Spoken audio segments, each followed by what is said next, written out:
Hi, this is Justin from TOOTHGRINDER, and you're watching Tattoo.com. Hey everybody, it's Mischievous Mel live at Gas Monkey with the one and only Tooth Grinder. Woo! Woo! Woo! I like it. Come on, a little bit more excitement. How you doing? Woo! That's not excitement because he's not going on stage, or it's not because it's not about the new music or the new album. That was fear because he had to sit next to me. No, it's because it's hot, and we have no air conditioning in the bus. Oh, it is hot as fuck. So, on the bus, on tour, you want to talk a little bit about tour and about the new album that's dropping? Sure. We have a new record coming out October 11th called I Am. It's kind of I think a more positive album than stuff we put out in the future. I talk a lot about my own personal battle with alcohol and drugs and all sorts of stuff like that. Because I'm now actually, tomorrow, I'll be exactly 18 months sober, which will be cool. And that's a lot about the record. I mean, there's other topics that the record covers, but I'd say the overall theme is that. Yeah, the tour's been great. We're on tour with All That Remains, Lacuna Coil, Bad Omens, and Uncured. The shows have been fun. We're getting all the really hot shows out of the way in the beginning because, like I said before, we don't have air conditioning on the van. So we're getting all those out of the way, and then we'll have, when we're in the West Coast and we're up north, we'll get a little bit cooler weather. But it's cool because the end of this tour, we get to play a cruise with Megadeth, and that'll be fun. So it's called the Mega Cruise, and it's going out of L.A. and going to be in Mexico and I think San Diego. So that'll be cool too. Something definitely new for us. Well, you touched on the album and being sober, which, by the way, that is fucking awesome. Yeah. It takes courage. It takes courage even when you're not having every eyeball and every ear on you and everybody saying, oh, this is what a rock star is supposed to do, this is what metal's supposed to do, and living in that so-called world. But it also takes, how do you overcome that? I mean, you're going above and beyond what, I'm going to use the term normal, but a person that's not in the music scene has to deal with. Well, I think I've just gained a decent amount of wisdom over the years. We've played music for a long time, and I think I've always just held unrealistic expectations of everything I've done in my life. And I think when you hold, at least for me, I can't speak for everyone, but I can speak for myself, when I hold those unrealistic expectations of certain things and the way things should be, that's when kind of my life gets disarray, and you start suppressing emotions, or you start drinking or doing other things to build yourself back up, which doesn't work. I mean, it really just leads to a rock bottom in the end. I think now more than ever, you're starting to see people becoming more sober in the music industry and in bands. And you know what? I think this whole sex, drugs, and rock and roll thing that you've heard from back in the 60s and 70s, I think it's all kind of bullshit too.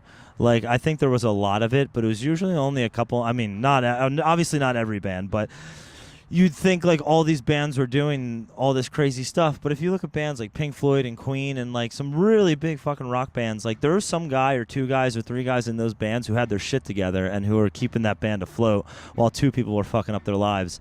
And I think usually we have this facade about bands and music, and that everybody's just a train wreck. And it's really not. There's a lot of positive people in this industry. There's a lot of people who are sober. There's a lot of people who just who have wife and kids or trying to live a somewhat normal life. It's not all about that. And usually the people that are really fucking up their lives, they're not happy inside. I know I wasn't happy inside. And I'm way more happy now since being sober. So to speak to those that are in a situation where they've realized they're not happy with themselves, and they need to come forward, what advice would you offer them, or how would you offer them to approach it? Because obviously somebody like you saying that and them coming to you, they would feel comfortable. Oh, for sure. And that's why whenever we're releasing any of these songs, I put an email. I made a separate email just for people to reach out to me and talk to me, if they have any issues with that stuff. Because that's really what it's all about, is being a helping hand to those in need. I can't go around and start telling people you should be sober. That's not how this works, and it's not how anything will ever work. Me, as an addict, as an alcoholic, you tell me to do something, I'm going to do the exact opposite and tell you to go fuck yourself. So you have to be you have to be in that mindset where you're ready. You've hit your rock bottom or whatever it is, and you're ready. And it's my job, or it's anyone in sobriety's job, to just be the helping hand and be there ready for someone in need. Because like I said, I can't make anyone do anything they don't want to do. It's just not going to happen.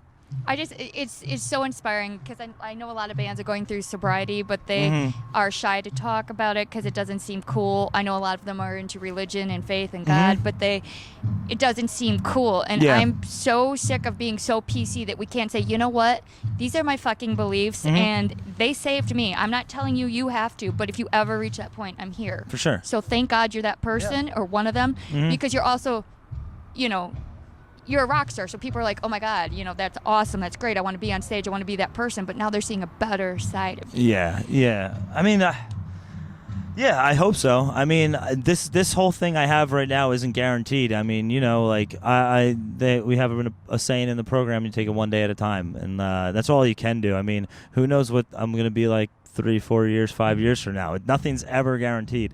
But right now I'm all right, and that's what I'm doing, just taking it a day at a time. Well, and I think something that helps people get through things, and I've often said this, is that music heals. Yeah.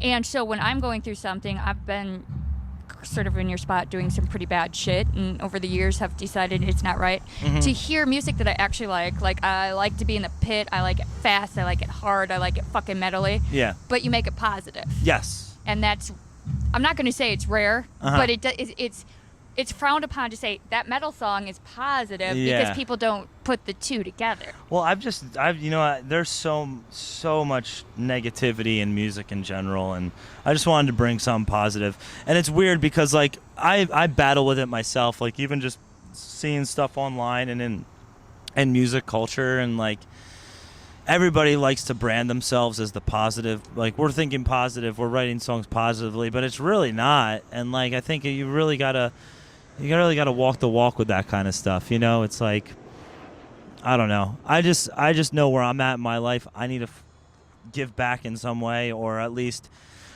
keep my lyrics and the meaning of the songs in line with what I'm trying to do in real life.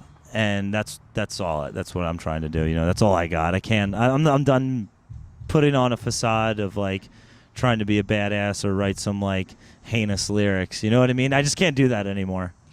What's really cool about that is there's a song on the album where you talk about being too soft for some and too hard for bands. And exactly. I remember an interview we often talked to you about that because we were like, oh my God, you were on that bill, but you seemed really, really hard. Or you were on that bill, but you were the softer side, you're still hard. Yeah. You know, so I'm so... It's the irony of the band. Yeah. And that was the whole entire song. It was literally, that song is just like, it's kind of like a dig at everybody who's like pigeonholed us in like a certain genre, or like said we don't belong in the metal genre, or we don't belong in the rock genre, or whatever the case may be.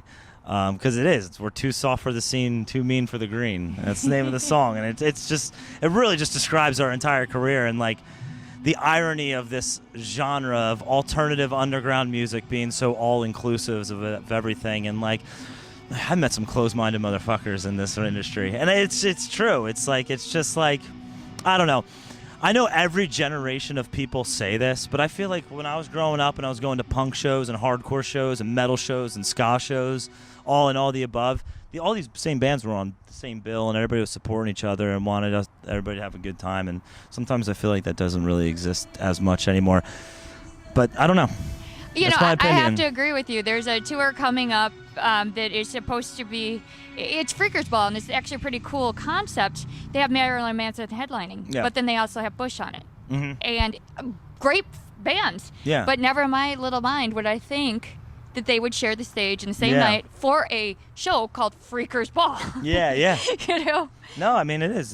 It's but you know, that's my issue. So hey, you know, we all got them, and the fact that you're opening up and being so open, it's amazing. I mean, I've always loved talking to you guys, and it's so weird because I've watched you change and evolve, knowing you a little bit off stage. I'm not saying we're like besties and we do lunch together, but I mean, being able to know you a little bit and seeing that even though you hit rock bottom, it was hard for the outside world to tell, and maybe that sometime, you know, you held it in. You know, there's some people that just basically die on stage in front of you and you know it's coming. Yeah. And then there's some of them that hold the facade together so good that you can't imagine them being as bad as it is. So that had to be really I mean, that's fucking courageous. That's all I can say about it. Well, It's yeah, just bringing no, I that mean out. it is and it isn't. I mean, I mean, for some it might seem courageous. For me, it's just like what I got to do. It's what I got to do, and like, yeah, like I guess my rock bottom wasn't probably as bad as a lot of people's rock bottom, but it was bad enough to get me straight and get me going in a different direction, and that's all I could say about that. I mean, it happened during a tour that we were on, and no one in the band, everybody in the band's kind of like been good about it, and we don't discuss it. Right. Sorry to bring it up. No. I mean, I'll probably discuss it one day, but like, just right now, it's just like Not ready. just not, yeah. And But that's it- okay. Yeah. But I mean, because you brought up how, there was like some guys in a band that you watched way back in the day where 3 of them were fine, 2 of them were just a fucking train wreck. Yeah. So, like, you have a great support system then. For sure. And that's awesome, and that's what you need. And this whole album, I'm not going to lie, I got to listen to it. I fucking love. Awesome. Because it was so positive, but it was still so hard, and it touched a lot of things, and it reached out to people in need, and I love that. Awesome. So thank you for that. And I'm going to ask you quick about tattoos. Yeah, sure. Because we talked about these Yes, we before, and did. I like your ink. And I heard you didn't get any more yet. No, I haven't gotten any more yet. It costs too much money. Can we stress yet? Is there one in your future? Yes. I want to keep continuing with the Japanese style and hopefully get some kind of leg sleeve and maybe some rib stuff done. I definitely want to get some kind of Japanese snake. I want to do another dragon on my leg and just kind of keep the whole theme going. But I want to go with different artists. I love the guy I go to. His name's Pat Dean out of Neptune Tattooville in Neptune, New Jersey. He's a good friend of ours and he's awesome. But being able to travel as much as I would like to explore some other tattoo artists around the country and around the world. And so if there's anyone who's listening who is really into Japanese tattoos and you want to put some ink on me, get in contact with me, please. Awesome. Well, sir, we have taken up a lot of your time. Yeah. You guys just got here. We totally appreciate it. We love you as always. Fucking tooth grinder. I am. Yes. October 11th. Unless you're me, then you got here early. Yeah, that's true. See me being the bitch there? I had to.